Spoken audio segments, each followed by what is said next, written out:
শুভ দুপুর বন্ধুরা, এসেছি দুপুরবেলা। আমি খেতে বসবো, মা এই যে খেতে দিচ্ছে। দেখে নি মা কী কী রান্না করেছে। আমি বেরোবো তো, তাই মা যে খেতে দেবে। মা কী কী রান্না করেছো গো? এই তো এটা লাউ দিয়ে টমেটো দিয়ে মুসুরির ডাল। আমার নাতি খুব ভালো খায় লাউ দিয়ে মুসুর ডাল একবারে। আর এটা হচ্ছে পটল ভাজা। আর এটা হচ্ছে বাটা মাছ। বাটা মাছ আছে, এই যে বাটা মাছ আছে। আর নাতির জন্য এক পিস কাতলা মাছ, বড় মাছ আছে। বেগুন দিয়ে আলু দিয়ে ওই গা মাখা মতো করে একটু, না না এমনি তরকারি করেছি। আর এই যে আমার ছেলের জন্য ডিমার ভাজা, ওর মাছ ভাজা। ও আবার এসব খাবে না, ও রুটি খাবে তো, ওই জন্য।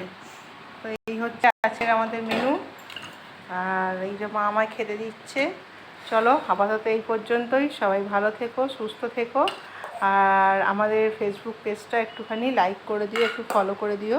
আর ইউটিউব চ্যানেলটা একটু সাবস্ক্রাইব করে দিও। সবাই খুব খুব ভালো থেকো। সবাইকে আপাতত টাটা।